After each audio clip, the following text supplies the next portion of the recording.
Hello, everybody, and thank you for joining us for our collective spotlight here on Tuesday afternoons.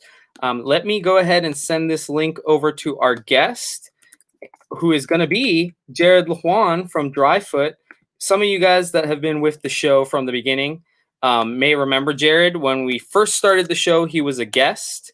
And now that we have upped our production, I'm bringing Jared back so that he can be on our show. And his book is actually hitting shelves tomorrow. But while I wait for Jared to get here, I want to talk about something really cool that we've been talking about here in store for weeks now. I mean, honestly, since the day we started building this, making this. But I'm going to bring Travis Gibb back here. He made the trek from Melbourne, Palm Bay? Melbourne, the Great White Middle. The Great White Middle East Coast. So there's Travis. Hey! He is going to be in the store on Saturday along with his artist, Luke Stone. Correct. And your posse of Melbourne creators. Yes, the Melbourne creator crew. I'm going to bring Jonathan Hendricks from Recount Scout Comics. I'm going to bring another Mad Cave associate, Mr. David Galliano. I'm going to bring Jared's really excited about that. You can't see it, but he's super stoked about it. I got to meet Jared before you kick me off, too. For sure. And I'm going to bring out David Summery, who you don't know, who's an independent guy, does all sorts of really cool things. Hey, Pops, what's up, man? Yep, Pops is watching. So, Pops, I'm pretty sure Travis is in the madness. I'm pretty sure I have Jared in the madness as well. So Travis is going to be doing a signing. He's not just doing a signing because he likes us. I mean, He likes us, I think. I hope. But he's doing a signing because he's got a new book coming out. Voodoo Nations. This will actually be on our shelves tomorrow, just like every other new comic book. They just Kickstarter ended, 3 weeks ago. Right? Yeah, 3 weeks. Yeah, so we already have this on shelves. But the reason they're really coming is our store exclusive. Ooh. If you guys have been in the store, you guys have seen this area. I can hold this one. Yeah. So we got the trade dress. Ooh. And we're going to have a virgin cover. Only 40 of these were printed, 100 of these. And if you've been to the collective, you know we don't just do comics. We do prints. So Luke, his beautiful art here with some awesome colors from Steven and another colorist. And 11 by 17 print, totally frameable. We'll have these. These can be signed as well on the show. And Pops, you noticed your name was in here. You can't really see it, but your name is in there.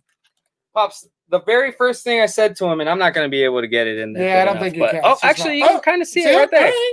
Pops is in there. Rog is in there. So, and this is before the Kickstarter. A lot of you guys are getting this way before the Kickstarter. The reason why is the ash can and a couple other things aren't ready to ship. So we're going to get those guys out to you, but we'll be here signing. Yep. So Saturday, Steven did some colors on that. Hey! I will be charging $95 to sign it. Right. Because I did partial color and I'm on the cover. If you request for Steven's signature, he will actually pay you $95 because he's so excited that somebody will let him sign a book. But also, before I let Travis go, because he does have to get to Melbourne, we're going to have Agents of Slabs here as well. So if you want to get your Voodoo Nations signed and slabbed, you can. If you want to get your store exclusive covers slabbed and signed, and me, Brendan, Steven, Maddie, any of us will sign it if you want. We'll also not sign it if you want, because we know we're not important at all. Pop says, thanks, Travis. That is awesome. Yeah, apparently we're breaking news. Right. Pops didn't know. Pops knows what's up. You know? But yeah, so thank you so much, Travis. No. We're going to see you in like 4 days, really. Yeah, 4 days I will be here. You know, if you guys are in Melbourne, I'm going to be at 9.9.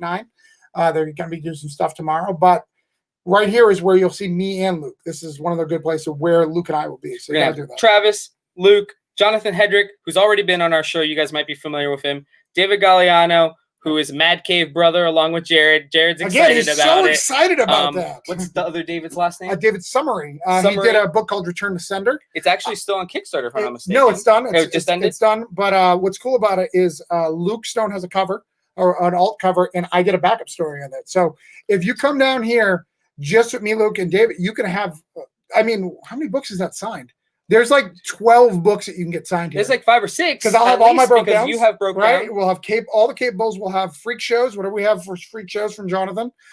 David will bring all 5 Savage Bastards. Recount ash cans. Recount ash cans. Oh, and Mad Cave is really, really cool, and they're going to send some really cool stuff that is super rare. Only you can get at a signing. Same thing with me. Broke down. I have it signed stuff. So everybody's brought their A game and rare stuff for you. Yes. Guys. So every creator that's here has ties to Florida. Correct. I think our furthest creator is going to be Matt Knowles from Ocala. You guys are about an hour and a half. Right. Everybody's going to be an hour and a half from here.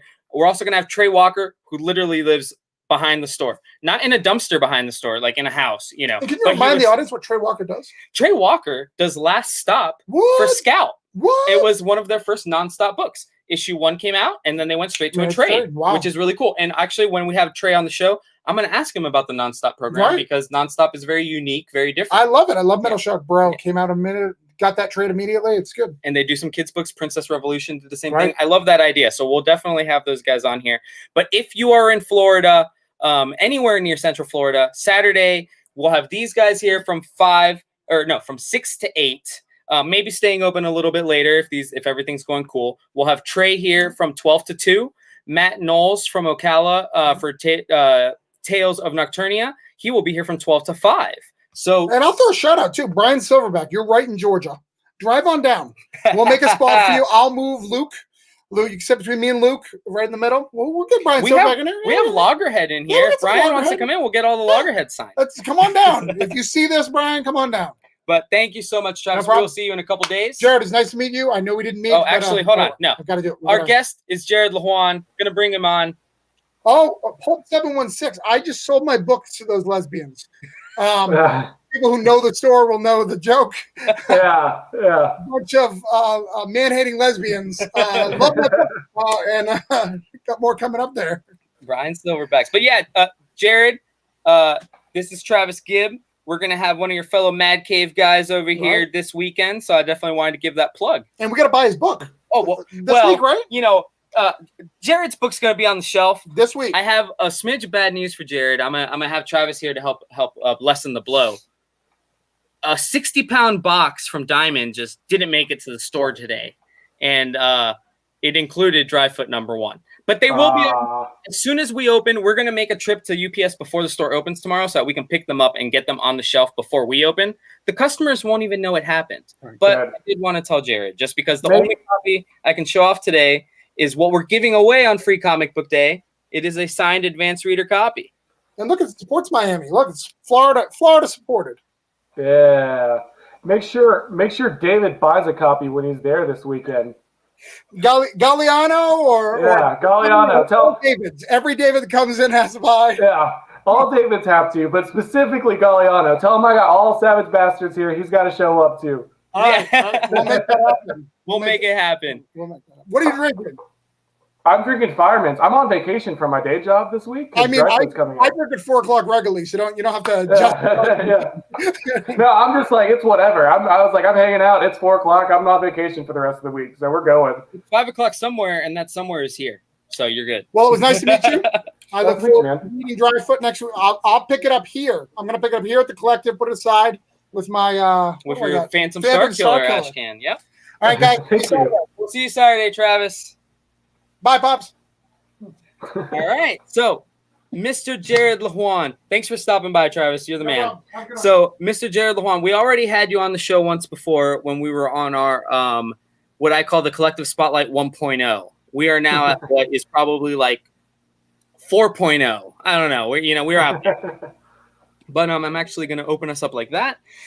So the book, and I don't want to touch too many things that we talked about the first time, but I am going to let you go ahead and re-explain the book for anybody new on here. The book is Dry Foot number 1. I read this book, man, it feels like 2 or 3 months ago, Jared, when you sent us an advanced reader copy. So I actually already have read the issue that's going to hit the shelves tomorrow. So I feel like I'm being a little bit tortured because I'm waiting for issue 2. I want to know what happens after the big reveal here. But talk to me a little bit. I know that this book was delayed by the pandemic time and time again. So what does it mean to you for it to finally, most shops have it in hand. We will have it on tomorrow. So how does it feel for you, man? It's crazy. We have, we've been working on it nonstop. So I actually started writing Dry Foot number one, almost a year ago. It would be a year next month. So I've been production on it for almost 12 months. We just wrapped up everything on inks, I believe this week for issue 4, which is our final issue. And it's been crazy. So it's been like nonstop for me with marketing and with the big pushes to stores. We've been really busy, and so, but it's cool because we finally get to kind of have that moment where we can sort of celebrate the book and we can sort of celebrate the work we did and get it into people's hands. You know, there's been a lot of like, I don't know, just a lot of mixed feelings with the pandemic and everything going on. And we were really worried about how people were gonna, if anybody was gonna catch any momentum about it. And then just this week, we've had people like nonstop, you know, shops emailing me, people on Twitter talking about how excited they are. And like today we got picked as one of the top 5 new books or one of the top 5 books of the week for Fox Force 5's website. And so it's been crazy. I'm really excited. I'm going to probably go buy a copy of my own book for funsies. And but yeah, it's really exciting. I'm just super thrilled. I'm ready for tomorrow. So you mentioned how you were excited because you got picked as one of the top 5 on a local news agency, right? It's a comic website. Yeah. So are you familiar with the app and or website Key Collector? I am not. Okay, well, I think I have a couple surprises for you. You guys are going to get to see Jared's reaction live here in person. So Key Collector is an app. Some people love it, some people hate it, but its whole premise is that it tells you, you know, hot books so that if it, you know, gets optioned or it gets picked up and you may already have it in your collection and you're not paying, you know, an exorbitant amount, right? Mm-hmm. Every week they do their new hotkeys for the week. So. Yeah. Hell yeah. Key Collector app, put Dryfoot #1 on there. You are on there. So that's super dope. You know, whether you love or hate the app, that is a big deal, man. So that congratulations to you. Thank you. That is very big. Yeah, it's crazy. Like, you know, and whenever we were kind of building up towards everything, with pre-orders in the middle of everything going on, we were just like stressed, and a lot of people, well, not a lot, but there were shops that outright told me they weren't going to order it because everything was going on, and they were like, we don't have any room for anything that's not superheroes. And I was like, all right, man, that's fair. Like, but it gets a little bit disheartening, I think, when you hear that a couple of times. So there's always like, as a creative, I think some part of you that thinks like, oh man, maybe it sucks. Like maybe this is bad. And, but like this last couple of weeks, I've been on the complete opposite side because people have just been super animated and excited about it. We've got all this cool stuff, like the app you're just showing me, and Fox Force 5, and all these people doing interviews with us that I have no business talking to. It's just been super crazy, and I'm really excited. So I noticed, I know you've been sharing some reviews as they've come out. What is it like for you? And I know you sent advanced reader copies, so there were reviews coming out a while ago, but now that the mass majority of reviews are coming out, is it exciting, or are you kind of hesitant to read them because of what somebody might say? What's it feeling like now that you're seeing all the reviews? I think I'm like, I don't really mind reviews. I think my general approach is like, because I did reviews for a couple websites.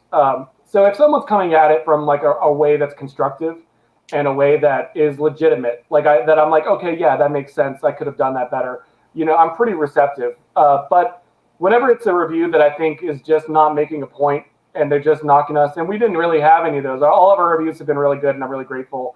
But I think that's something I'm more worried about in the future. But with this, I was really worried people were going to try, and I was really worried about reading a review and seeing someone knock like Orlando or Nia, because like you can be like, oh, the plot sucks, and I'd be like, oh, okay, you know, cry. But like if you said that the art was bad, I'd be like, you're objectively wrong. Like there's no way you can feel that way. So and I've said this, man. I mean, I've used you as an example, you know, since the day we've met, really, with people that I've talked about indie creators putting the effort in. You know, the main reason that Dryfoot ever came across my radar is because you went ahead and I'm assuming you paid out of your own pocket to ship a copy to us. And then not only that, you followed up with phone calls and things like that. Just talk to me again about that process, man, and just like everything that you put out, not just in terms of your writing, but the time and the effort to promote this book. And now that, I mean, it's just issue 1, I'm sure you're going to have to go and promote issue 2 soon enough. But what has that ride been like for you? It's been, like I said, it's been a mixed bag. You know, like I don't ever mind doing the work. You know, I know that things are super hard right now for a lot of small businesses. And like, I think I said this on the last time, my day job is that I run a business for when I'm not writing comics to pay my bills, I'm working in a business. And so I wanted to make myself available. I wanted to let people know that I'm not trying to get you to buy a book I don't, 1, believe in, and 2, don't want to help you offload. You know, it doesn't do me any good to have Dryfoot sitting on your shelf. It does me a lot better for people and for you to buy the book off your shelf and read it. That's why it's there. So I wanted to make myself really available. My big push, like this week, I'm taking a vacation from my day job, and I'm gonna sleep for a couple of days and relax, and then I'm gonna start sending out review copy or advanced reader copies to PDFs to shops for number 2 and number 3, as we start kind of building up for that. And but you know, I emailed and called, Facebook messaged, probably well over 1,000 shops between the announcement and whenever I was allowed. I think I was allowed to send out advanced readers like a month before FOC, and so there were nights where I wasn't sleeping a ton, and I was just like, it's like 4 in the morning, and I'm sending out an email, and like I'm waking up at like 9 in the morning to go to work and stuff like that. But yeah, but it's like, to me, it was like we had to get a restart in the momentum. You know, I honestly think that it was a really good experience for me, especially with my first book. I figured out not just like how to pitch it directly. I figured out what shops want to know on the first email, on the first go, and that's going to make it a lot more leaner and efficient. I have a good like data spreadsheet to go further and in order to make it faster this time. But I also got to meet you. I got to talk to a whole bunch of people that I really genuinely like, and that I talk to you about comics on a regular basis, and like I'm trying to help them out with everything. So it's been really cool. You know, I'm really grateful for everybody who was over the top excited about the book, and it's been cool. Like it was just a lot of work, but I'm not worried about doing the work. I'm more worried. I was more worried about the pandemic counteracting all of that work, and people, and with the economy being in the situation, like shops, and I get it. Like I get a shop not willing to buy the book on a first time creator with a book that's not like, that's a number 1 for a super indie title. I totally get it, but I was worried that was going to be the general feeling, and it didn't seem to be. It seemed to be a lot of people were like, "Hey, I'm not going to be able to order a ton, but I'll get a couple of copies," and that's all that I could ask for, you know. And it was cool. I'm really glad that happened. I'm also really happy that Stargazer got delayed to this week as well. Yeah, because you guys were going to be shipping at the same time this week originally, right? Well, originally Anthony and Stargazer was going to be on the 2nd. And so he got delayed. So he was kind of bummed about that. But I was like, hell yeah, that means everybody's going in at the same time. Like, that's cool to me. But so speaking of the Mad Cave guys, and you know, when Travis was out here, and we're gonna have David Galliano here this weekend. But how has the support, not just from Manny, you know, I mean, obviously it's easy for the big guys to support all you guys, but from just other creators within Mad Cave, and what's that family like over there in the Mad Cave studios? It's real tight. We in terms of creators, we're all really tight. The writers are really tight to get knit together. I'm friends with a few of the artists, but the writers all have like a Facebook group, and we all kind of talk and share what we're working on there. Stoney, who is the writer of Villainous, which is one of Dryfoot's biggest supporters, and he's been great. He's been a really good friend, and I'm really excited for his book. Anthony and I have been friends for several years. We were friends before both of us ended up being talent search winners. Mm-hmm. And so Anthony and I have co-promoted our books and worked together to promote our work.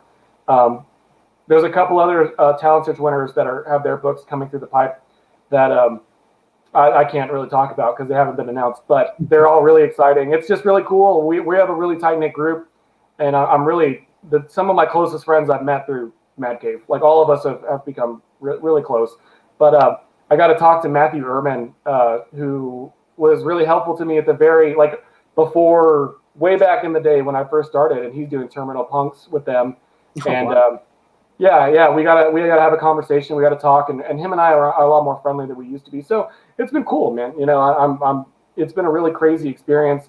Like I said, like a lot of the other creators, not Ermin and Sabella, who are the two bigger dogs in the park right now, are doing they're all things. But like with the other talent search winners, we're a real tight knit group, and all of us are like each other's biggest supporters. Yeah. Because we're all on that same level, and all of us are really excited about what all of us are working on. I love Savage Bastards. So if Galliano doesn't buy Dryfoot, he and I are going to have words. But we need to have a celebrity deathmatch or creator deathmatch here in the spotlight from Mad Cave. Yeah, we're going to have to do something about that if he doesn't pick it up. Yeah, but no, I'm looking forward to having David in store too, because honestly, and when we were talking, like, oh, are you guys familiar with Mad Cave? I'm like, well, I know Jared Lujan, man. Like, me and him are boys, because we've been going back and forth for a while. So it's like, you're my first contact at Mad Cave, really. But now we're going to have David, and Manny's been great in communications with him. So you got a great group of guys over there at Mad Cave. Let me ask you, man, like you said, you started on the book almost a year ago. You started promoting it, because you were in Diamond before the pandemic, and then moves into releases and everything. Now that issue 1 is about, it's not there just yet, but it's going to be on shelves tomorrow everywhere in the country. Do you feel a little bit of a relief that first issue is now kind of almost behind you? Yeah. I think my biggest relief comes from the idea that I think there's no better advertising than number 1. Yes. I think if you go in, and I really don't think anybody could go in and pick up that number 1 and not give the next, because it's a 4-issue miniseries. Like, how could you? It's like three more issues. Why not? So I'm excited about that. I'm a little bit anxious just in that I really want the book to go to a second printing. Yeah, that's been one of my goals for whenever we started really pushing the marketing on it. I think it's possible, but it's just been that's just one of those things that's going to sit in the back of my head. But I'm really excited I'm really relieved to have it come out, because I think it's going to make a nice sized splash with a lot of people, and I'm super psyched to finally be able to go onto one of these and talk about spoilers and be like, yeah, let me tell you about this joke and how I had to slip it past Mad Cave. So I'm going to go ahead and give you and our viewers a peek behind the curtain, kind of. So when it comes to our independent sections and things like that, we typically carry anywhere between, for a number 1 of an independent book that most people haven't heard of, we'll carry between 5 and 10 copies, right? With yours, we ordered 15. So there's a little extra information. We don't typically do that with indie number 1s. We recently started doing it with some AWA books because AWA was selling well. And after having you on the show last time, we upped our numbers to 15. And I we haven't even had them in the store just yet because Diamond messed up our shipping. But I don't foresee myself having any copies left on the wall once issue 2 comes out. And I don't think I have to explain it to you, but what happens a lot of times is some people might sleep on an issue 1, then issue 2 finally hits the wall, and like, ooh, do you guys have issue 1? And boom, they're grabbing both copies. So that's why I ordered up a little bit, because I think the book will be able to sell itself on the merits of issue 1. But I think once you get to some of that fun stuff that happens after that final page in issue 1, people will really pick it up, and we're supporting, man. We'll order. As long as everything keeps going good, we'll keep those numbers across the board for 1, 2, 3, and 4. But I think it's a great story. Like I told you, I feel like I'm being tortured a little bit because I already read issue 1 2 months ago, and I'm like, man, I've been waiting. I've been hyping everybody else up on issue 1, but I myself am hyped for issue 2. Without giving any spoilers, what can you tell me about what happens after issue 1? Are we going to see more character development, more world building? Your issue 1 had a lot of world building. What can we expect for the latter 3 issues? So issue 2 is all about characters. Okay. So issue 1 was about introducing our characters. It's about getting a feel for their relationship and getting an idea of the place they live. Issue 2 is about the consequences of all of that and the consequences of what they're planning to do. And I think you're going to start seeing a lot of like that. We're going to start seeing the characters interact in a way that isn't how we saw them in number 1. It's going to be a lot more complex. I was really happy with how I've managed, not to like gloat on myself, but I was really happy with how I managed to kind of interweave all these little strings that got laid from issue 1 all the way through 4.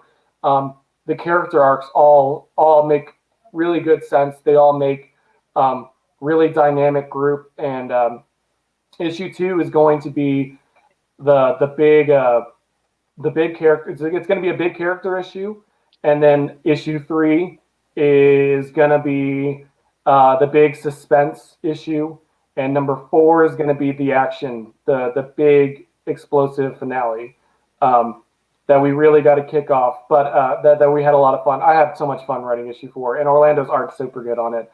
But yeah, it's each issue is really like a different sort of genre in and of itself, kind of. And like it's like here's world building, here's this really complex character dynamic, here's our big suspense moment, and then here's our action movie sort of thing.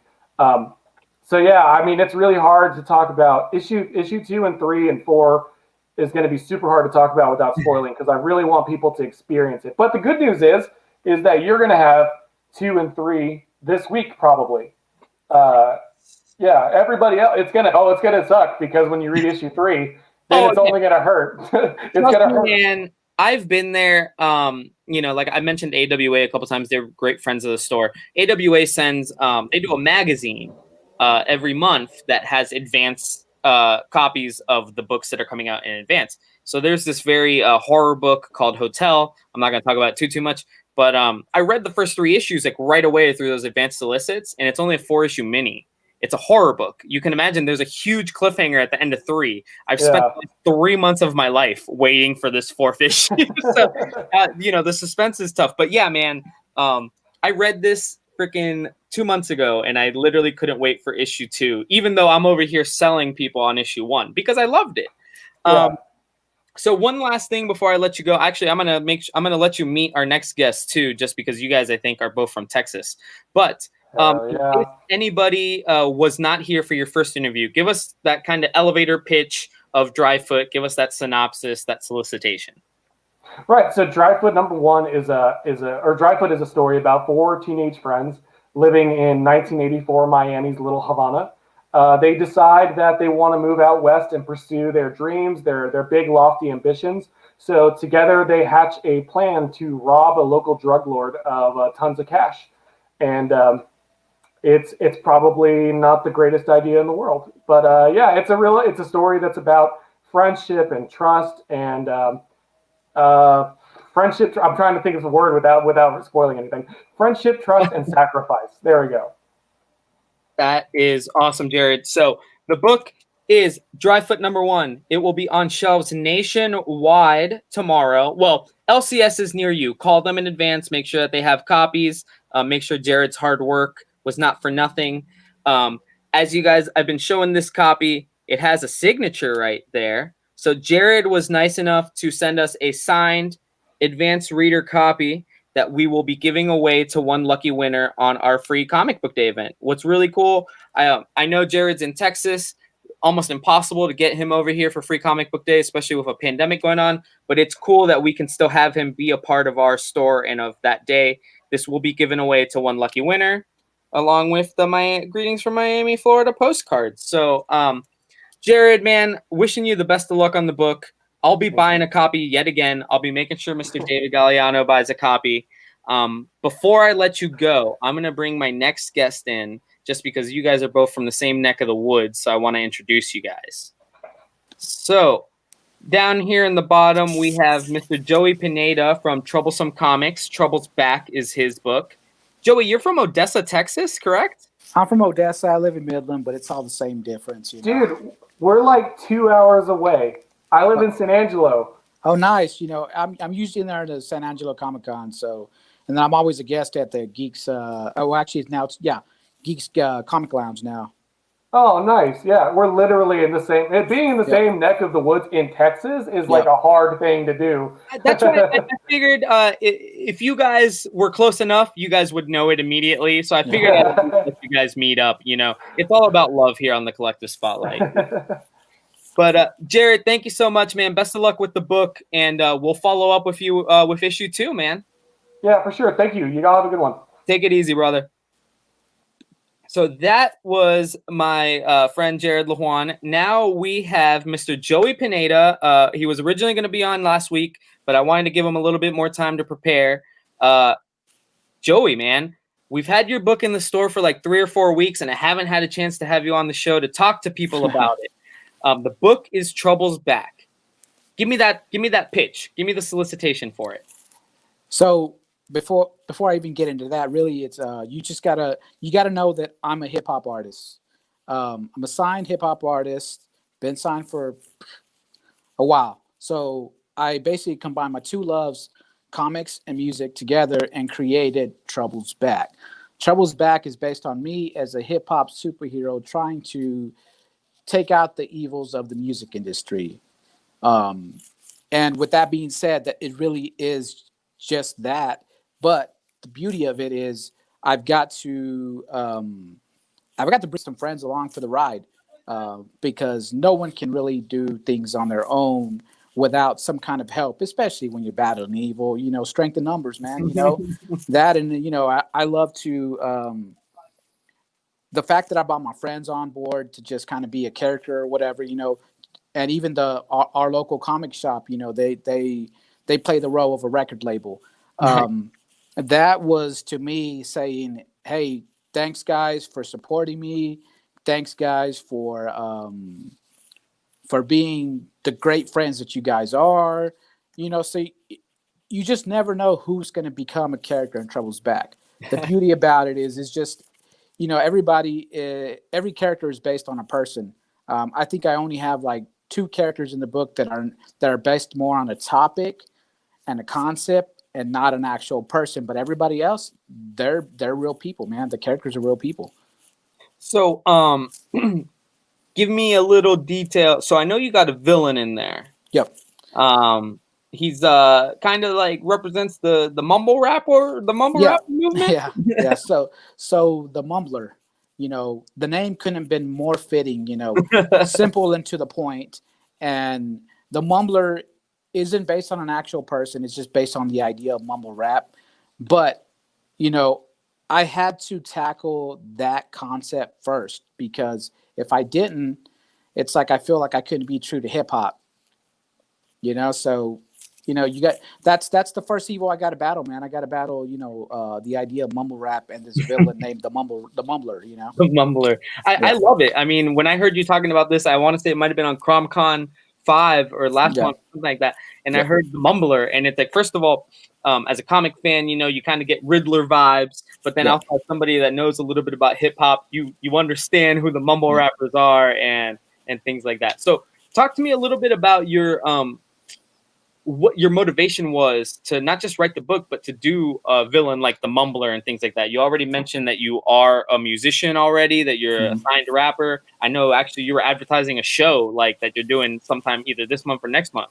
Yeah, this month actually, which is kind of weird because it was one of those last minute things. And it was like, you know what, man, I haven't hit the stage since 2017 because of I've been creating comics, and comics has become that love, But you know what? I was like, you know what? I'm going to take that energy I have with comics and I'm going to put on a hell of a show.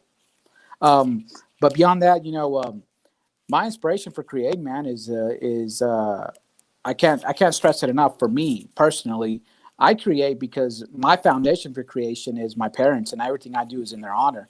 Awesome. So anything I've ever kind of just started to dabble in, and because one thing I do is anything I put my hands on or my mind to, I go full throttle with it, and I just put in that hard work, man. I'm just a hardworking guy, and I don't mind putting more hard work than the next guy. I don't mind. I've always been that guy, so I'm good with that.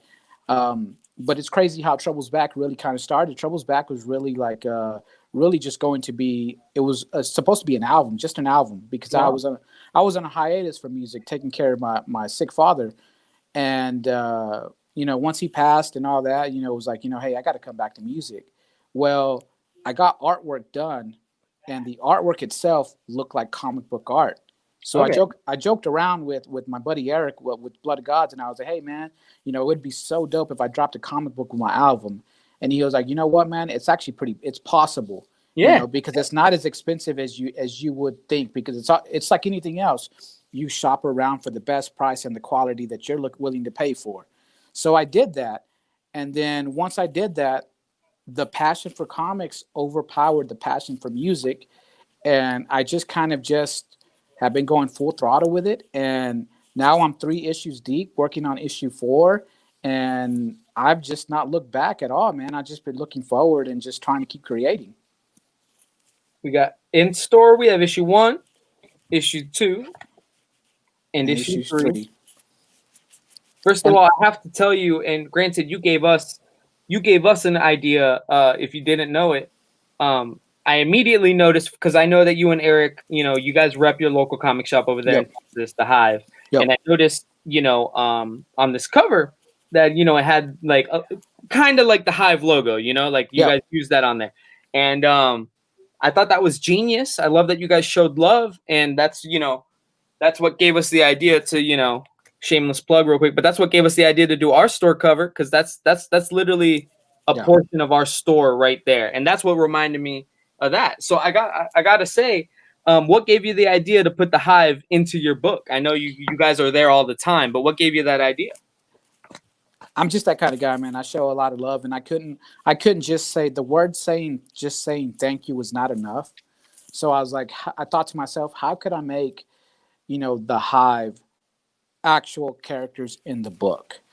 And what I came to the conclusion, I was like, look, these guys are great guys, but you know what? Let's switch it up and let's make them be villains in the book, So, I mean, because at the end of the day, great people are great people, but it's nice to kind of like entertain the idea of, hey, what if this good person was a villain? And I just kind of went that route. And it was just one of those things. It all happened organically. And when I did this, the story started to feel even more complete. And then I got to see further. I got to see my end game. Let's put it that way. I got to see my end game. And now it's just like, man, like I can't wait for everyone to see how this first story arc ends, because it's one of those things. It's like, just when you think you don't know, like it's just one of those things. And I got a Comic-Con this weekend here in Midland. So what will end up happening, because it happens every single time I have a Comic-Con, I'll do the Comic-Con, I'll come home. Or actually, even before I come home, just at the end, that inspiration hits full throttle, and I utilize that energy and that inspiration to go ahead and finesse those details that I have in my brain, and go ahead and hell, I might have issues 4 and 5 scripted rather quickly if all goes well. I mean, it's just the way it happens. I've kind of let life kind of write Trouble's back, because Trouble's back, since it's based on my experiences as a hip hop artist, I've utilized that tool to keep creating and letting that be the writing tool, my writing tool for that, and it's been working. So it's one of those things. You got something going great, and you got a method of getting it written, don't change that up. Just keep building on that. That's what I've been doing. I've just been building. Heck yeah, man. And we've got the first 3 issues here. So let me ask you, for somebody that has seen because we've had the books on the shelf here 3-4 weeks now. You hooked us up, you sent us all 3 issues. But for somebody that's seen the book on the shelf, but hasn't given it a try just yet, what pitch would you give it to them? Does it read more like a superhero book, or kind of like a hip hop head book? Like how would you say? It reads more like a hip hop. I mean, I'm more like a superhero book, honestly.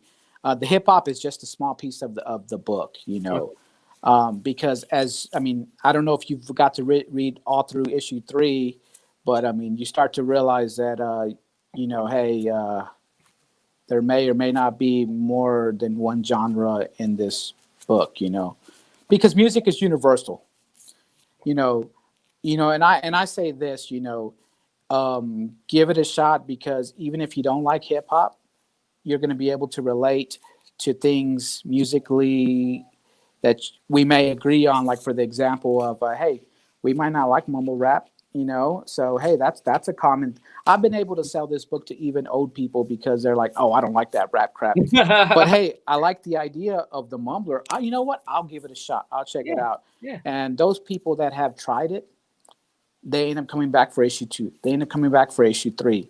Just because, even if they're not even comic lovers, I make them into a believer because of the way I wrote the story and the way that the story is evolving. I think issue 3 is the pinnacle of the writing right now, because I think once you get to issue 3, you're going to be like, oh man, damn, like, I want to know what happens next. This writing's so great. I've got to see my progression as a comic book writer, because issue 1 was dope. Issue 2 was even better. Issue 3 was the best so far. So to me, as I drop an issue, I want the most recent issue to be better than my last. That's how I gauge my growth. And I know that I'm growing, and people that don't even like music still check it out, and they become a believer and continue to support it. It's like this. Whenever I release an issue now, I make more money at the local comic shop in a few hours than I do at a Comic-Con some days. But that's good. That's good, So that's, right? to me, that's like, man, that just tells me that the people that have gotten how can I put it? Frontline, access, I guess. Yeah. Like they're The first adapters, the early Yes. adapters. So as I do other events and everything, because there is a pool of creators when you do Comic Cons, everyone's I know everyone kind of, as a consumer, they're like, okay, they got to decide what they want to buy. But when my pitch, and I explain, my pitch itself really doesn't sell it. My passion when I talk about I it, was just at gonna a, say. it's so crazy because people will stop me in the middle of the pitch and they see the passion, and they're just telling me, like, I got look, it. stop, I got it. Yep. Get me one of each. Yep. And those, man, I cannot thank those people enough, because they're the ones that keep me going, because I don't have to. People can see that I'm genuinely passionate and a genuine person about this comic life, and it's been so nice that all I got to do is be myself. That's it. That's it. Exactly. And it's just been one of those things. I've been blessed to be able to just be myself, and people accept me for that. And the biggest thing, people respect me and support me for that. Absolutely. And it's funny, you mentioned how you progressed as a writer as you went to 3, and I can also tell that your artist progressed, I think, as an artist too. Everything in the book just progresses. I mean, you look at the cover of 1, and it is it's kind of got him there. Your hero's the origin is issue 1. Then you get to issue 2, and then we're just looking at covers. We're not looking at interiors, and you kind of you start seeing the hero's story and everything like that. Yeah. But then when you get to issue 3, and just on the cover, you start noticing that hero is more defined now. Yep. He has more details on his costume. He has his own persona. Yep. And one thing I love about this whole indie comics stuff is we see you guys grow as the book comes out, because these books aren't produced month in and month out. It takes you guys 4 or 5 months to produce these books. Yeah. So that means how long did it take you? Let me ask you, Joey. How long did it take you from the time you started working on 1 to the time that you had 3 out? What was that time span? 2.5 years. So you progressed as not just a person, but a writer, and Martin also as an artist. In 2.5 years, it's a long time, right? I mean, well, let's just put it this way: on an average, it seems like I'm dropping an issue once a year. Because you got to, I've not gone the Kickstarter route. I've not. This is all money coming out of my pocket. I'm pushing hard as I can, picture. I don't know if you're familiar, but Master P, Yeah. I feel like I'm the Master P of comics because I will pop up. I will have my book anywhere and everywhere, and I like that grind. I like to do the hand-to-hand sales because they mean more. Um, so I'm not a stranger to hard work like that. The other thing about it is I have personal details in the book. Like I lost my parents, and that's in the book because with every great story it starts with a tragedy, and with me, like I dedicate everything I do to them. So the fact that I can find a way to kind of put them in the book, like I feel like that's people can connect more with that, and they know that I'm just not another creator trying to do the same old story, good versus evil all over again. Exactly, man. And I mean, from the first time I met you, I could get that, and I totally can see how you do well in cons and in store signings because as soon as people kind of talk with you, they get that passion from you. Yeah. Heck, I mean, to be honest, I think the way it all happened with us was I was in contact with Eric Dominguez from Blood of Gods, who's Yep. been on the show and everything. And once we got over the hurdle of getting his book here in store and Yep. getting his Kickstarter funded. I just, you guys were mutual friends and everything, and boom, Joey Potatoes in the store. But it's all about love, man. And I Yeah. mean, a lot of our customers that buy into the collective initiative, what we're doing here, they love to support you guys, man. I was telling Pops the other day, we don't have a perfect system for adding the self-published books to a pull list because they're not done through Diamond. But what we do for whether it's the perfect way to go about it just yet or not, they'll put a sticky note just like one of these, and they'll put it on my clipboard, and they'll say so and so wants to add Troubles back to their poll. And when I see a sticky note on my clipboard, man, it makes my day because that means people are picking up your guys' books, and it means people are enjoying them because it's not getting them, it's enjoying them, and that's Definitely, if you can do that. I talked about, and granted, everything we talk about probably 2021 because there's a pandemic going on. But if we ever get a chance to have you and Eric here in Orlando and have you in the store, man, we're gonna make it happen because you guys definitely deserve it. So I got 5 more minutes with you, Joey. Okay. What's the plan for that first story arc? Are you going to 5 issues? How many more issues are we expecting? So initially it was 5, but we had a discussion, me and my editor.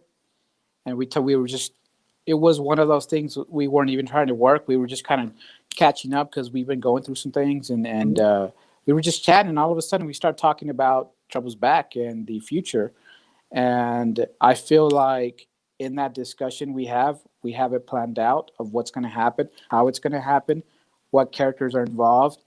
And I honestly think to give everybody the full satisfaction of truly enjoying this first story arc, because I'm not sure what's going to happen after, but right now I can tell you that it's going to be 5 to 6 issues, and I feel like I'm leaning more towards 6 issues, even though it hurts the pocket a little bit. But it's so worth getting the quality, because here's the thing: if I do only 5 issues, I feel like I may be cheating, my fans. That I'm like, you know what?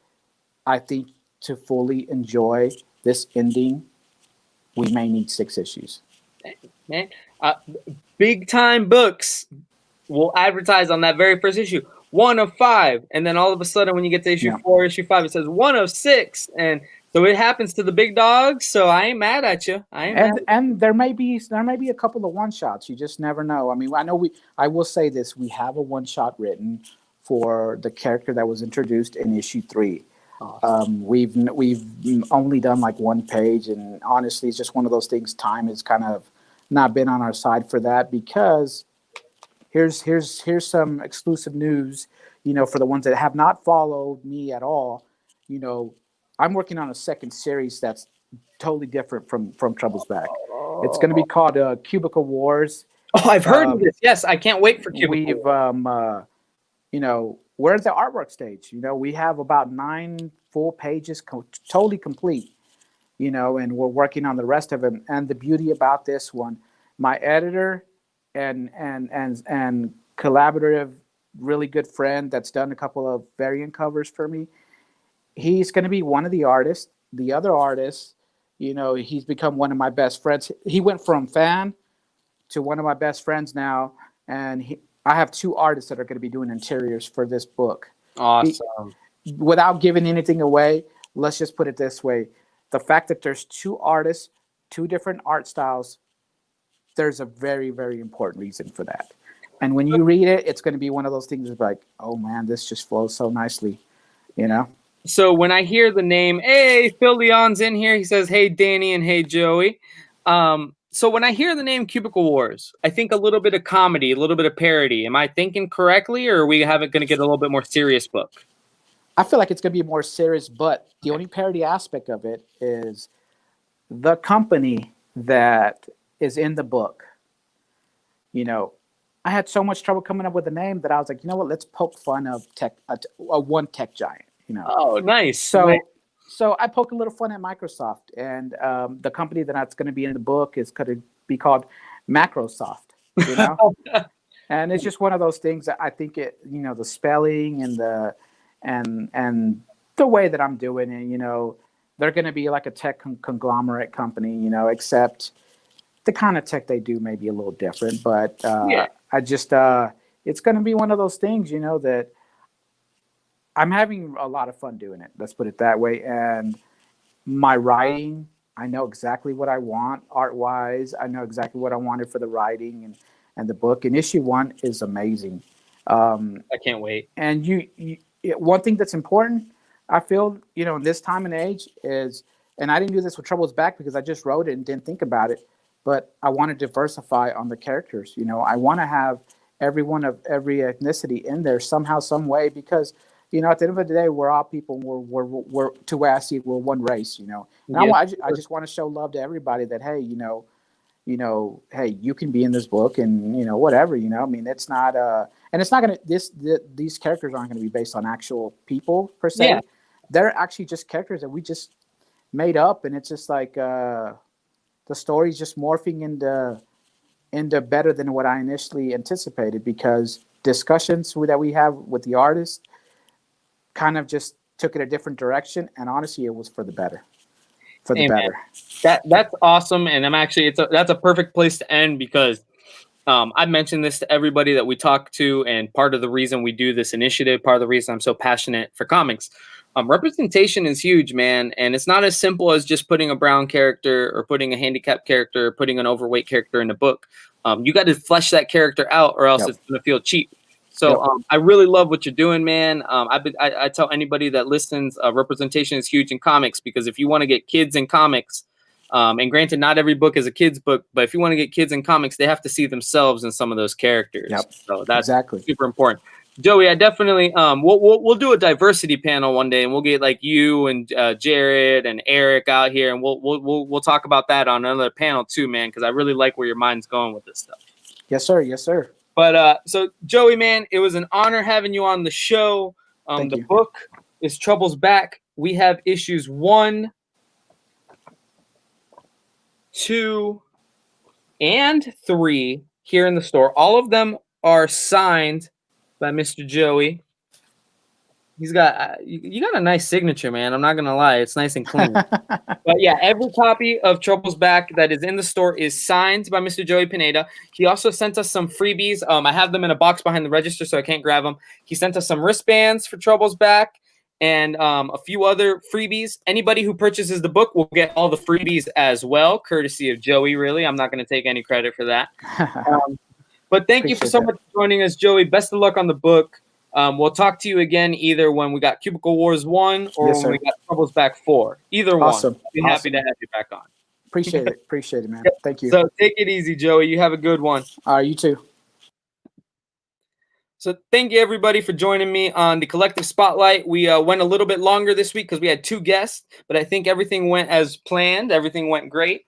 Special shout out to Jared Lujan from Dryfoot. We will be giving this away on Free Comic Book Day, but Dryfoot #1 unsigned versions will be on the shelves at the Collective tomorrow, Wednesday, New Comic Book Day.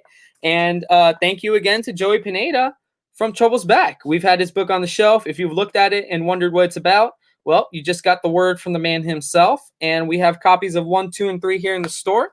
With that being said, my name's Danny Morales. I'm out of here. We got Brendan Boyle and Steven Spivak here in the store, and we will be back here, same bat time, same bat channel, 5:30 for the collective Hump Day Happy Hour auction. I have a small sample of what we're going to have, and I'm going to show you guys one book.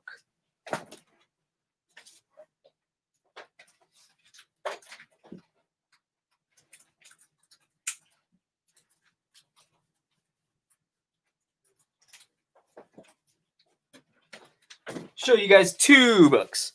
If you're a Harley Quinn fan, be sure to join us tomorrow night. We got 2 awesome Suicide Squad books, as well as a Punchline 1 per store retailer appreciation cover. So join us tomorrow, Wednesday, 5:30 here on The Collective for our Hump Day Happy Hour auction. And you guys take it easy. We'll see you all tomorrow.